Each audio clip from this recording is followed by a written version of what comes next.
They said the official deemed that Clark intentionally made contact, therefore a technical foul was assessed. No, you don't. That is a terrible call. She got fouled twice and pushed into you.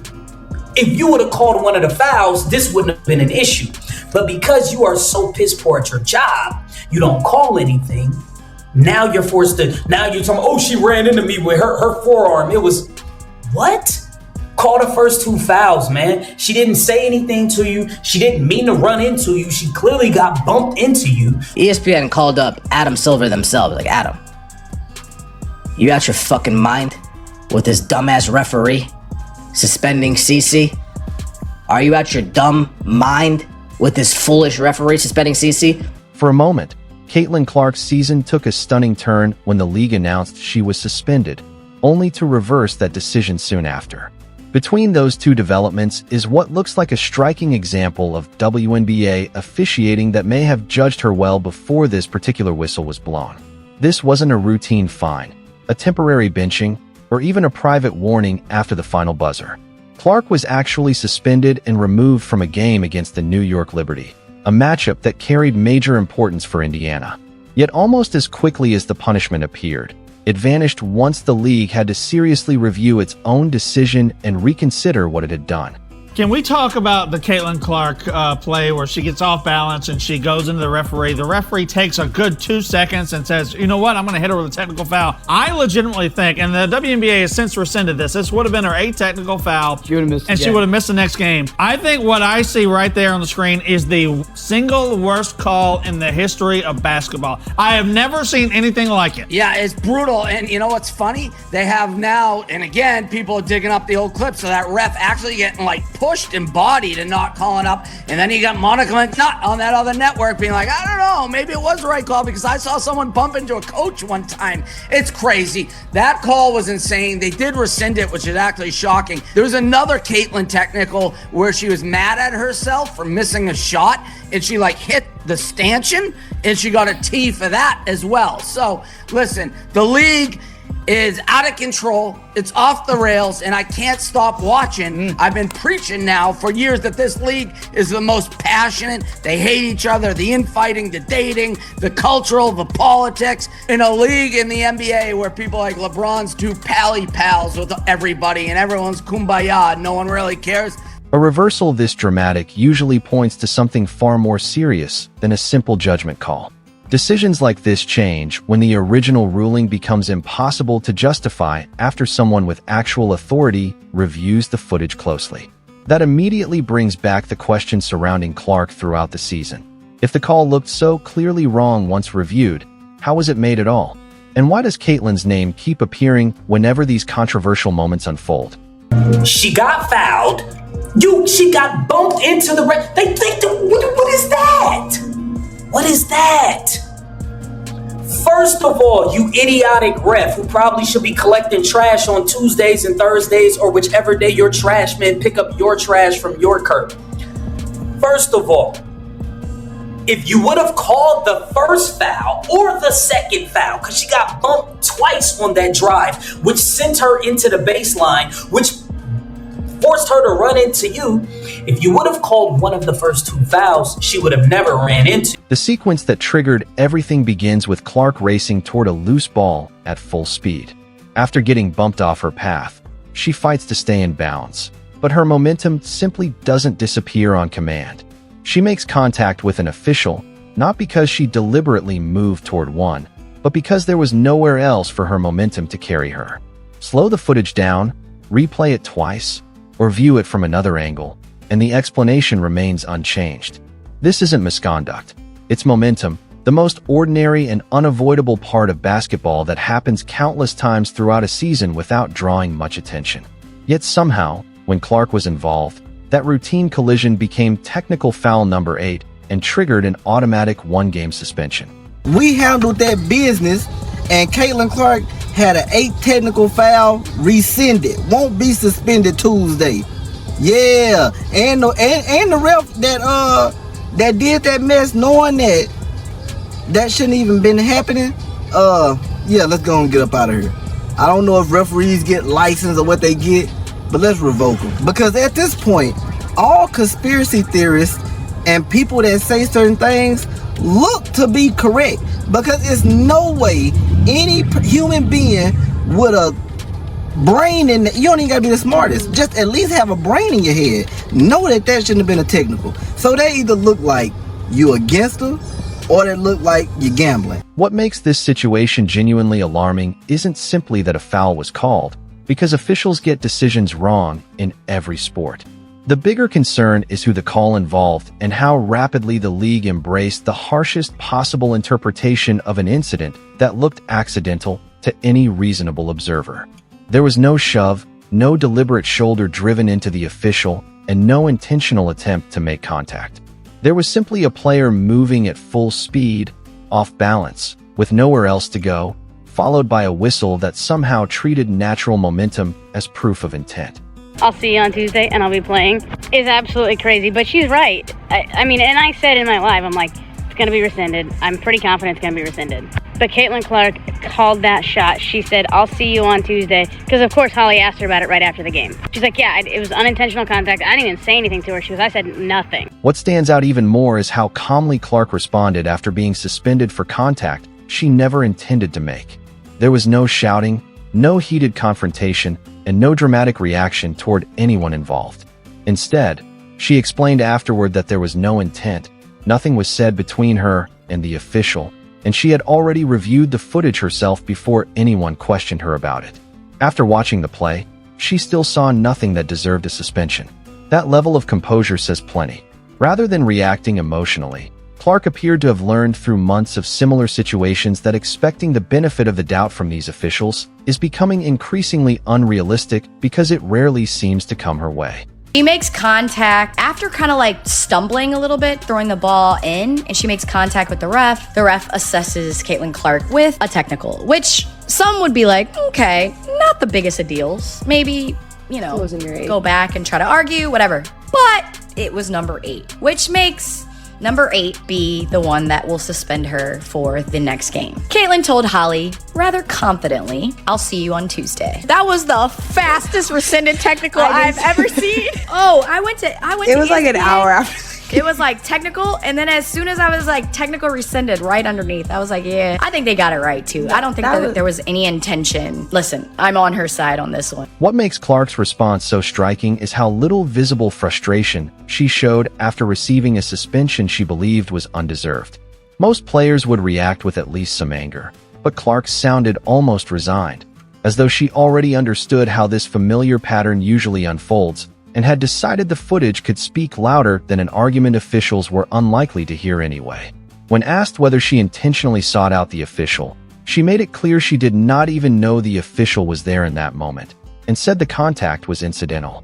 She also explained that her technical foul came from criticizing what she believed was a bad call, even though she had heard the same kind of language throughout the game. She argued that accidental contact happens constantly when players are moving out of control, and officials need enough awareness to recognize those moments. She confirmed the suspension had already been appealed and said she simply hoped the league would make the right decision so she could play Tuesday. Stephanie White showed far less restraint, and frankly, it was understandable. Standing at the podium, she called the decision a bad call without hesitation, describing it as incidental contact from a player moving too quickly to stop herself. This wasn't merely a coach protecting her star. It was someone who had watched similar situations happen repeatedly and was no longer interested in softening the criticism. When a head coach openly says officials got it wrong before even waiting for an appeal or checking with the league, that signals an organization growing tired of repeatedly losing questionable 50-50 decisions, and deciding silence is no longer worth it. Over the course of the season, Clark's technical foul record has become a remarkably strange collection of incidents, especially when more serious plays often seem to go uncalled. She has been teed up for clapping, kicking the ball upward before handing it to the referee, making a fist-and-arm gesture, yelling scoreboard, and even slapping the stanchion sign. The latest incident added another questionable entry when Clark simply bumped an official and immediately received a technical, taking her total to 8. One call could be explained away, but the broader history is much harder to dismiss. She gets knocked down by a screen without a call, voices frustration, and gets teed up, During a scuffle, she claps toward opposing players and is called for taunting. After repeated hard fouls bring no calls at the line, she speaks up and receives another technical. Each decision might be defended individually, but together they suggest Clark's margin for error is far smaller than it is for other players. 8 technicals is significant enough to raise questions about whether the standard applied to her is truly consistent. Viewers were immediately confused by the latest incident, asking what happened, whether Clark said anything, whether the contact was intentional, and whether she would miss the next game. The apparent answer was that she barely touched the official and said nothing, making the punishment even harder to understand. Compare that treatment with other players, who routinely play physically, show emotion, and confront officials during tense moments without automatically receiving technicals. With Clark, it increasingly feels like officials are watching her reaction more closely than the contact that caused it. She gets hit, receives no whistle, reacts, and then gets punished for that reaction instead of whoever caused the original contact. When similar actions repeatedly result in technicals for one player, but not another, coincidence becomes harder to accept. Fans and coaches shouldn't have to prove bias. The league should explain why these situations keep ending the same way for Clark. The concern goes beyond one whistle, too. How could an official miss Clark being bumped and ridden, then penalize her when she made contact while reacting to that same contact? The argument is that the referee should have known Clark already had 7 technicals and that another would trigger a suspension, particularly involving one of the league's biggest stars who brings popularity, fans, and revenue. Yet that awareness appeared absent. The concern grew after Clark was repeatedly grabbed and pushed to the floor during the 3rd and 4th quarters, with some of those plays contributing to turnovers while no calls followed. This isn't about blaming every mistake on officials, but the contrast made the quick technical against Clark look even more questionable to viewers. Fans noticed it as well. When the suspension news spread, the reaction online wasn't uncertainty, it was anger.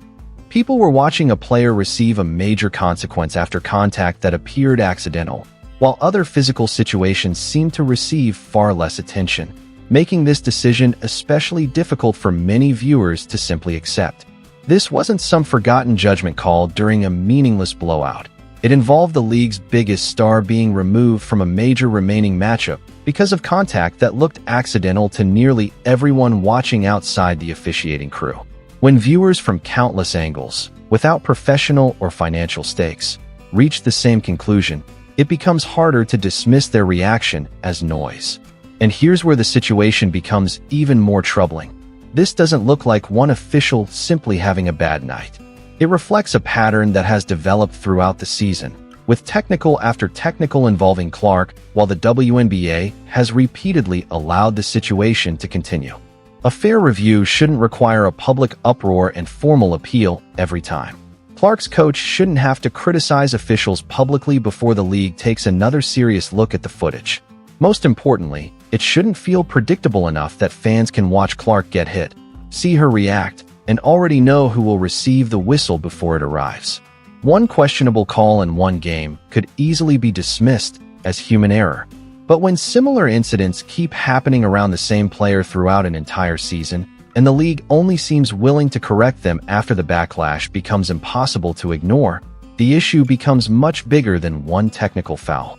Clark's confidence was striking when she told Holly Rowe she would see her Tuesday because she expected to play, and she turned out to be right. After the game, Clark explained that the contact with the official was unintentional and that she hadn't said anything to her, making the 8th technical foul difficult to defend. As expected, the WNBA rescinded it, leaving Clark at 7 technicals and allowing her to play Tuesday against the New York Liberty. The decision also matched what the footage appeared to show. Clark made contact while trying to regain her balance rather than deliberately seeking out the referee. Rather than quietly accepting the ruling, the Fever moved quickly and filed an appeal, bringing forward the footage, Clark's explanation, and Stephanie White's public criticism. On paper, the case looked straightforward, but technical foul appeals rarely succeed, with only a small number overturned after review. That makes this reversal especially important because if clearly accidental contact requires such a fight to be corrected, it raises questions about how many borderline calls never receive another serious look. Fans were already frustrated, believing the technical reflected inconsistent and potentially biased officiating, especially because the footage appeared to contradict the claim that Clark intentionally sought out the official. The frustration wasn't limited to this one moment, either. Viewers simply want fair, consistent officiating that keeps attention on the players instead of the referees. This time, the league office acted within hours and formally rescinded Clark's 8th technical, removing the automatic suspension and restoring her total to 7. She was cleared to play against the Liberty exactly as she should have been from the beginning. The WNBA deserves credit for responding quickly rather than allowing the appeal to drag on, and the final decision matched Clark's explanation, White's assessment, and what the replay appeared to show. But that also exposes the larger issue. If the mistake was so obvious during review, why wasn't it obvious when the whistle was blown? It took an appeal, angry fans, and a coach publicly challenging the call before the decision was corrected. A rescinded technical doesn't prove officials eventually got everything right. It confirms the original decision was wrong during a major moment involving a player who has repeatedly faced similar calls. 8 technicals in one season make it increasingly difficult to treat this as an isolated mistake. It's fair to question why Clark appears to receive less benefit of the doubt than other players, and why fans and coaches repeatedly have to push publicly for questionable calls to receive proper review.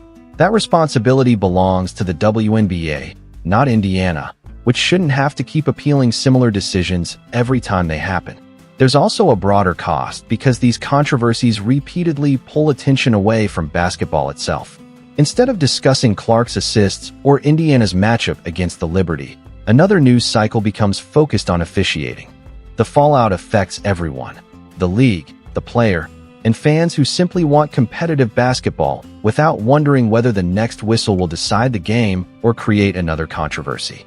When Clark received her 8th technical, the broadcast immediately raised concerns about her missing the nationally televised ABC matchup, and the league reversed the decision almost instantly, reportedly within seconds.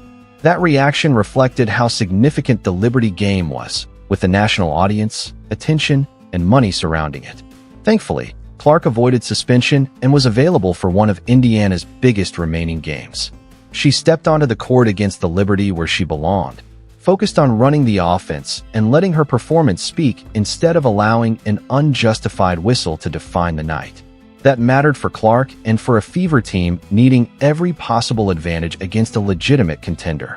Still, it never should have reached that point. Clark made contact with the official because her momentum left her nowhere else to go, and after months of questionable calls, the league finally reviewed the footage and corrected the decision. The technical is gone, the suspension has disappeared, and Clark remains in the lineup, but the larger concern remains because the officials responsible for creating the controversy are still handling future games. Until the WNBA addresses why situations like this repeatedly seem to involve the same player, this frustrating cycle is likely to keep resurfacing.